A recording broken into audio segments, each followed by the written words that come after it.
Live from WSLS, this is 10 News at 6, working for you. Now at 6, cost concerns. It's the worst inflation that we've seen in 3 decades, so it's bad. The 4 proposed changes by the state that could offer some relief. And another COVID-19 milestone, what doctors say needs to happen to put this pandemic behind us. And Hill City history, the steps one group is taking to honor African American contributions without erasing the painful past. Good evening, and thanks for joining us. I'm Brittany McGraw. I'm John Carlin. Most Americans feeling the pinch of the historic price hikes. But today, Governor Ralph Northam introduced several tax policy changes that could put more money back in your wallet. 10 News reporter Alyssa Ray breaks down the proposals. For many people, money is tight, and Americans are paying more for necessities like groceries and gas. These are what most people spend most of their money on. So when there's even a few dollars of a price increase, it makes a big difference in the average person's pocketbook. New data shows food prices are the highest in decades, jumping more than 6% over the past year. Most people spend the majority of their money on rent, food, and fuel. And so when those things go up, it really hurts. Governor Northam proposed 4 changes to the tax policy Tuesday, including eliminating the 1.5% state sales tax on groceries. Northam's proposal also includes providing an income tax cut for working families whose income is below a certain level, and a one-time economic growth rebate, $250 for individuals and $500 for married couples who file state income taxes. He also wants to end the accelerated sales tax payments for retailers. This reverses the requirement set in 2008. The retailers had to prepay these tax payments early before collecting the revenue. Governor-elect Glenn Youngkin will have the final say, but Governor Northam is confident it will have support from both sides. But I really think this is an opportunity to work together in a bipartisan way to celebrate the fact that Virginia's economy is robust, it is doing well. A spokesperson for Youngkin says, quote, Northam's budget proposal is a step in the right direction, but does not entirely fulfill Virginians' mandate, end quote. I'm Alyssa Ray, 10 News, working for you. Millions of dollars will help bridge the digital divide for 90% of Virginia. Today announced that the state award, combined with local partnerships, will give 12,000 unserved locations in Pittsylvania County access to quality internet within 3 years. And this broadband initiative will also support 4 projects in rural parts of Roanoke County, connecting more than 1,800 homes and businesses. The easy areas that internet providers were going to go to, they're already in. The hard areas are the areas that we're covering. The rural, beautiful areas that are mountain and rocky and all the things that attracted people to move there are tough to bring service to. Some of that work will go underground, but a lot of it will be added to poles of other providers, which will take time to complete.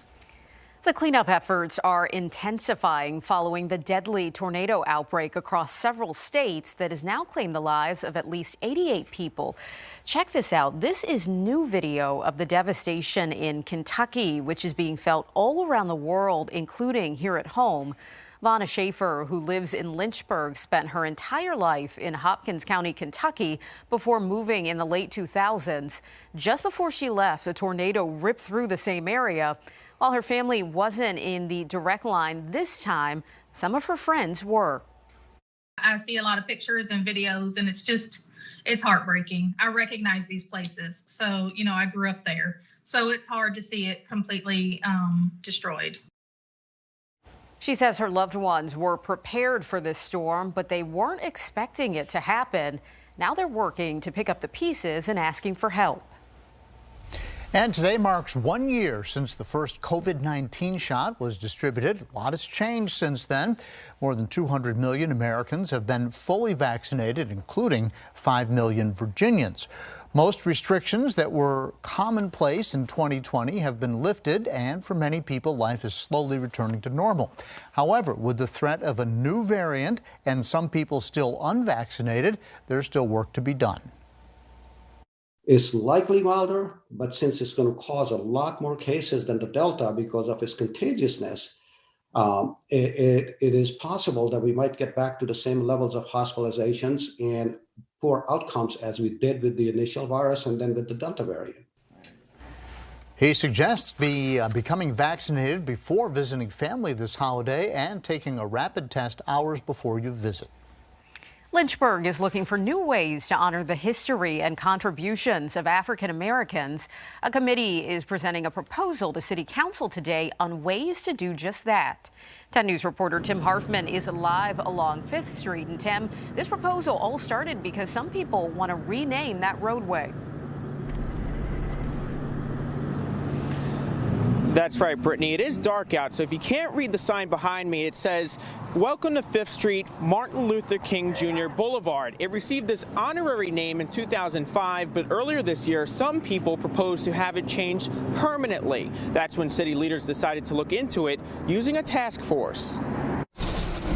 Lynchburg City Council asked the African American Cultural Committee to come up with new ways to honor Black history in the Hill City. Our goal is that the entire citizenry be educated about the contributions of African Americans here in the city of Lynchburg. Leaders started the process earlier this year by holding a virtual town hall, also releasing a survey on whether to rename 5th Street after Dr. King and provide feedback on other ways to honor contributions. Some of them said, there's very little that people know about all the contributions. The committee suggests keeping 5th Street as is, with the honorary designation of Dr. King Boulevard. Members say that's to honor 5th Street, once a hub for Black-owned businesses. A new streetscape about Dr. King could be created on the Memorial Bridge. The proposal also includes erecting a statue of Lynchburg's first African-American mayor, Teddy Thornhill, in the roundabout at 5th and Federal Streets. History markers, artwork, and statues representing the lower and working class could be displayed throughout Lynchburg. There's lots of people that have made significant impacts in this community that no one knows about, and this gives an opportunity for everyone to know. The committee says they do not want to tear anything down, but rather add to the city and educate people. Each part of our history is significant and it's relevant. There would be no one part of history without the other parts. And so we feel like we want to tell the whole entire story.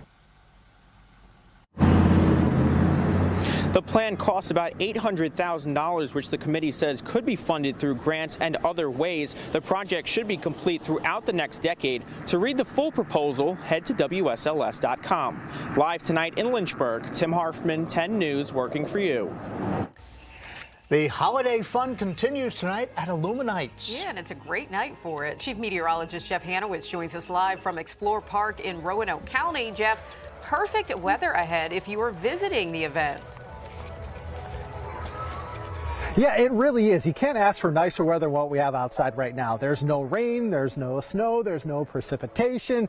Honestly, it's been much colder out here over the last couple of weeks than it is outside tonight. Temperatures stand for us right now mainly between about 45 and 50, with the Roanoke Valley seeing among the warmer spots in the low to mid 50s. Now, obviously, Explore Park is higher up, so we're going to be a little bit cooler than it is in, say, downtown Roanoke. So we're looking at Illuminate temperatures falling to near 40 by around 9 or so. Now, for tonight, temperatures eventually fall between about 27 and 34 degrees. It is going to be a very, very cold night outside, and among the reasons why we just don't have a lot of cloud cover to kind of act like a blanket and keep the warmer temperatures near the surface. All the warmth that was established today goes right back up into outer space, leaving the surface quite chilly.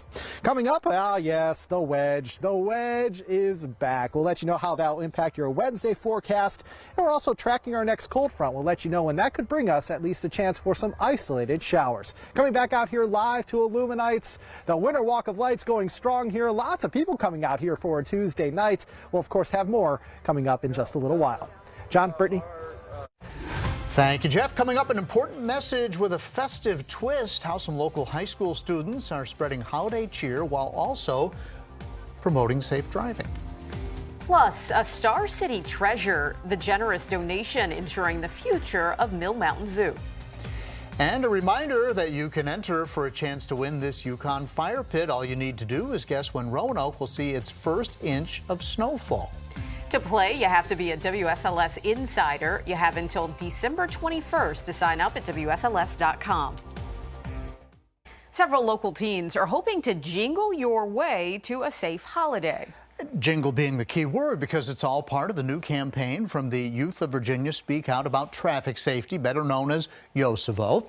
And they challenge students to a jingle competition to get people to buckle up and celebrate responsibly. 6 finalists have been named, and half of them are in Bedford County. Organizers say while this contest is fun and festive, it's also important. Statistics show 18 young drivers died in December over the past 3 years. It's pretty impactful when you think about how many teens have been killed, when typically they would be home spending the holidays with their families. Kind of wanted to listen for a little bit. You can vote for your favorite until Thursday. The winning jingle will be announced December 21st. Been spending the last couple of minutes talking to these ducks here, and they've been really quacking me up. Okay, I won't quit my day job. Anyways, we'll let you know when temperatures will fall from the 60s down into the 40s coming up.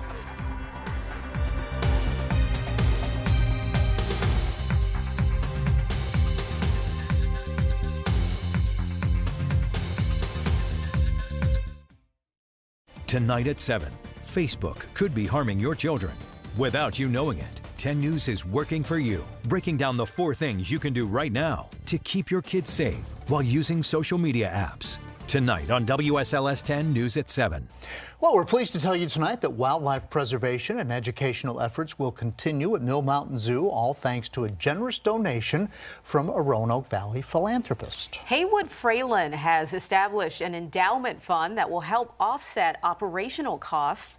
The community leader hopes to preserve the future of the nonprofit, where families can learn how human interference threatens vulnerable animals in the region. Mr. Fralin's seed money for the first ever Mill Mountain Zoo Endowment Fund is a testament to the value he sees in the mission of the zoo and the educational value we add to wildlife conservation in the region. Mill Mountain Zoo was founded in 1952 and it's open 7 days a week. Your local weather authority, always watching and tracking for you from the JES Weather Center.